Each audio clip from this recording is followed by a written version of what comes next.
Another thing that probably won't be a super long conversation, but one that's kind of fun to surmise, this spending cap and how it affects MLS if it were to go in place. So this spending cap has just been approved as of the day of recording, or at least voted on in majority. I think only 3 teams went against it.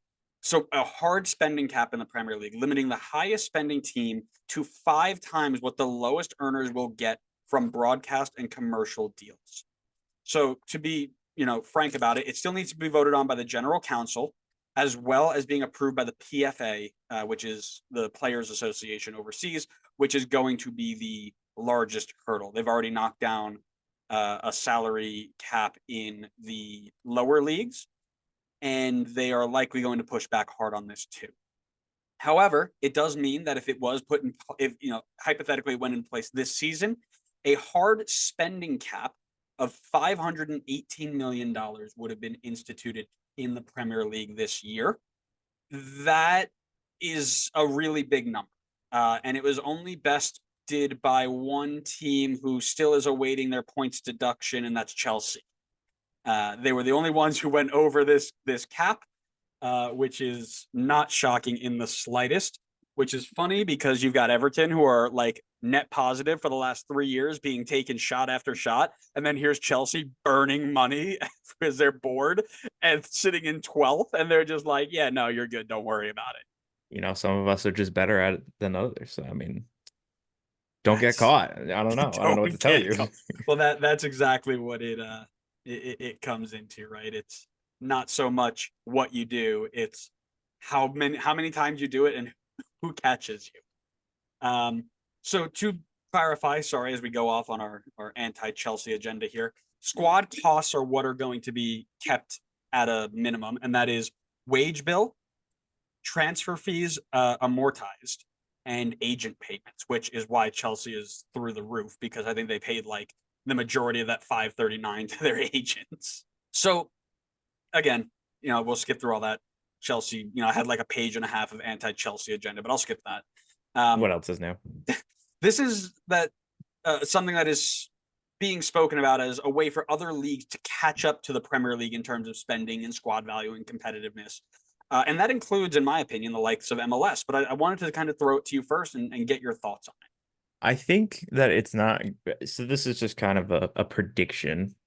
Obviously, I can't see into the future, so I don't know 100% sure how this is going to pan out. But my guess is that I think it is going to have. I don't think it, at least in the short term, I don't think it's going to have much of an impact on the league. I think you're still going to see your Man Cities, Arsenals, Liverpools at the top of the table, and I don't think that's going to change much. I do think it's going to affect them in Europe, which doesn't bode well for them considering how poorly they did this year in Europe. But I do think that it could give an advantage to the larger teams in Germany or in Italy or in Spain, who I think some of the leagues have some financial restrictions, but I'm thinking this will restrict the top teams from just being able to stockpile constant players, like just being able to have endless depth on their team and compete in 70 games in a season. I think with a salary cap now, you're starting to cut it back a little bit. And I know there's different registration rules for different competitions. And I don't know how that's going to factor into the salary cap, but I still think that it could have an impact on depth, which I think will hurt the English teams in European competitions. But I think across the league, I think you're still going to see the top teams at the top, unless there was a much harsher salary cap in place, which obviously they weren't going to do because that would be like you can't be at the level that the Premier League is at and make that drastic of a change. Like it goes by the same saying, if it's not broke, don't fix it. They're at the top of the game. There's nothing for them to really change in that regard, unless you're just concerned that Man City keeps winning the title every single year. Which we all should be. But anyways, Yeah. um, I agree with you. I think initially this isn't super impactful, right? Firstly, because I think it's going to be shot down before it even gets passed. Like, I'm not a lawyer, so I'm not going to dive into like if this idea of anti-competitiveness is going to be the main driving. I'm not a lawyer. I don't know what the laws are. I don't know how that works. I'm not going to try and theorize of it because that's just silly. But if we were to play hypothetical, right? Let's say hypothetically it does pass and we get involved, only 3 of the 20 teams this year have come within even $100 million of that limit. 100 million. Not even the biggest spenders in the world, who are allegedly $17 million under this hypothetical spending cap, which I don't buy for a second, by the way. I don't believe Man City is not paying their team at least 518 mil. But anyways, with the transfer fees and all that. But regardless, I think the only thing that this does is it maybe, like you mentioned, um, the stockpiling of the 400, Chelsea's loan army of 400 kids that were going out on loan to all these different places. I think you start seeing them kind of phase out and go to other teams and maybe increase their value, especially some of the lower levels. And that includes MLS as well. Some of them who maybe don't want to go and be, playing, if they can't, if they're not picked up by, I'll use hypothetically, right, the bottom half right now. If they're not picked up, let's say Nottingham Forest survives, right? If they don't get picked up by Nottingham and nobody above them wants them, instead of going to a team that just got promoted, maybe they're looking elsewhere. And with MLS's new rules, maybe they're able to pick some of those younger players who are still developing and looking to make moves. Maybe that's somebody that they can pick up. But this doesn't instantly force anyone except Chelsea and maybe Man City to start shedding wages before it goes into effect, right? Like, I'm looking at the thing here. Aston Villa, who's on 250 mil in this squad cost, estimated, of course, is not looking at this spending cap that's double what they've already spent and being like, oh, we got to worry about it. And now we need to think about, we can't go in and just buy Mbappe, because that was never going to be the case anyway, right? They've got plans. Don't say that. Don't say that. Don't rule it out. Well, they've got plans to, they've got their transfer plans and how they want to do things like that. And my guess is it never ever crossed 500 mil because of this financial fair play that's been going on, where you're only allowed to lose 100 mil over 3 years anyway, give or take, whatever those numbers are. If they were to go spend 500 mil, or their plan was to go spend 500 mil, that would put them in violation. So nobody was planning to spend that much anyway. Now, does this actually, now that I think about it, does it flip the other way and say, okay, well, now we're not even going to worry about how much you spend in a year, as long as your spending's under this limit? So now do you see somebody like Fulham, who's at 155 mil, just go drop 400 mil on players, 300 mil on players? I doubt it. I don't think that's going to happen. But that might be money to do that.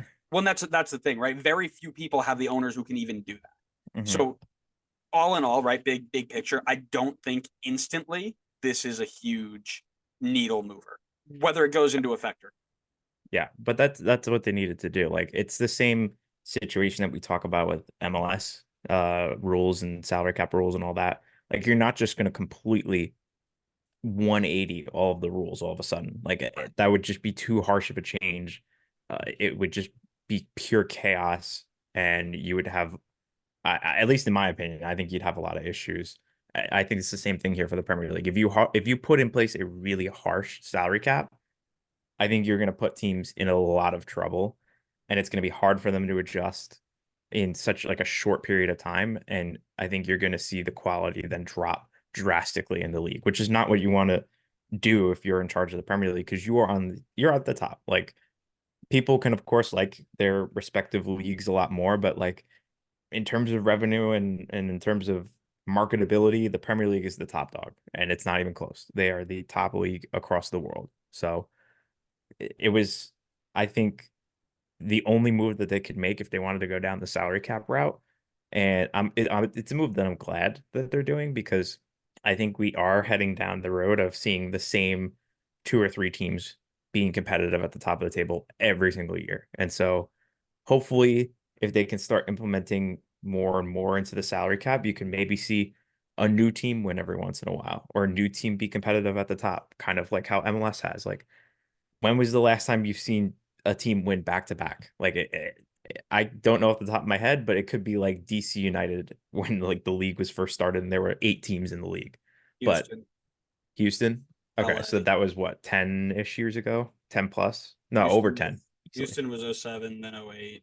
Yeah, so it's been almost 20 years at this point since the last time anybody in MLS has repeated as champion. Meanwhile, we are potentially about to see Man City win their 4th straight. So salary caps do LA. have their benefit. Huh? Sorry. LA 2011, 2012. Okay. It's still like 15 years pretty much. It just doesn't happen much in MLS, and that's a product of their harsh salary cap and being able to have teams bounce back quickly and not be stuck at the bottom while your Inter Miamis and LA Galaxies go drop loads of money to bring in superstars. Yeah, and again, to bring this kind of full circle, I think one of the outside dreams, if you're an MLS executive watching this go down, is that if it's passed and it does actually end up restricting the spending of these top clubs, that they get so frustrated that they actually break away from the Super League or to form the Super League that's being rumored, right? If these top five clubs and Chelsea, who's well out of the top five, trash, if they Uncalled all for. if they all start to leave because they can't spend what they want to make their teams, play fantasy Premier League basically, and they start to get frustrated with things like that, they may jump. And because they may not be there, the lower prem teams, this has been theorized, like the money that those six-ish clubs bring in that gets funneled to the rest of the team or the rest of the leagues and even the lower leagues, it all goes away, which means the prem loses its ability to start pulling, big name stars. It falls in popularity, and now these clubs are either looking to go to the Super League, which is going to have a cap on the amount of players. I'm assuming a cap on the amount of players who you can get, but then there are other players who are going to look for places to play. So then, are you going to play in a Premier League that's lost massive popularity? Are you going to play in a Spain, Germany, whatever that's really a 1 to 3 team league? Or are you going to go maybe over to MLS where you're going to get a good paycheck? You're going to be able to play as one of the best players in the league. The quality is going to increase in that sense anyway, and you're going to be able to market yourself ridiculous, right? Look at.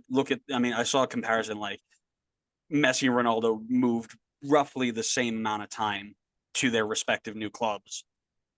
Who has made the better end of the deal? And it's like everybody has a Messi Inter Miami jersey. I've seen very few, if any, Ronaldo Al Hil is he at Hilal? Nasser. Al Nasser. Again, see, and that's my point, right? Like I couldn't tell you even what team he was on. Now, again, maybe that's That's because a I'm little wide. biased. You Maybe live in because the I'm US. maybe because I'm there. But people always said that it was going to be easier for Ronaldo to do that because he was going to go to Saudi and he had all this government, but he didn't, right?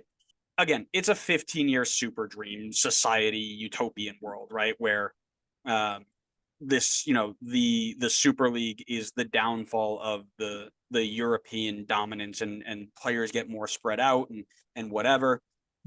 Does it actually happen? I doubt it. Again, this is all hypothetical, like dream world stuff. Because I think it gets shot down. You know, I think it gets past the council meeting. I think everybody in the council meeting is there, but I think the PFA is gonna knock it down, and then it's going to get, in the same vein of, 115 charges FC. It's just going to get stuck in the court system for 900 years, and it's never actually going to do anything. And it is what it is. But, like I said, this might be something that if it does get passed, starts pushing teams away and changes the face of football forever. And MLS could be benefactors of that, I Me personally, just as a fan of the sport, I'd rather not see the Premier League go down just to potentially have MLS get boosted up. If I want MLS to be the best, I want them to do it the way they've been doing it and continue to grow through the means of investing in youth in the country and building reputation like that and bringing in the occasional big star like Messi. I'd rather do it like that if we're gonna get to the top than have like other teams drop below us, if you know what I mean. Like I want to climb to the top as opposed to just being at where we're at and people drop below us. So, I but think I mean, but also besides that, I mean, just as a fan of the sport, like the Premier League is very exciting to watch. Even if Man City has won like 6 or 7 of the last 7 or 8 titles, like it's still very exciting to watch. Like, it has really good players. It's exciting soccer to watch. Really great coaches. So it's competitive. Even if, like I said, City's winning a lot, it's super close usually towards the end. So I as a fan of the sport, I would rather not see them.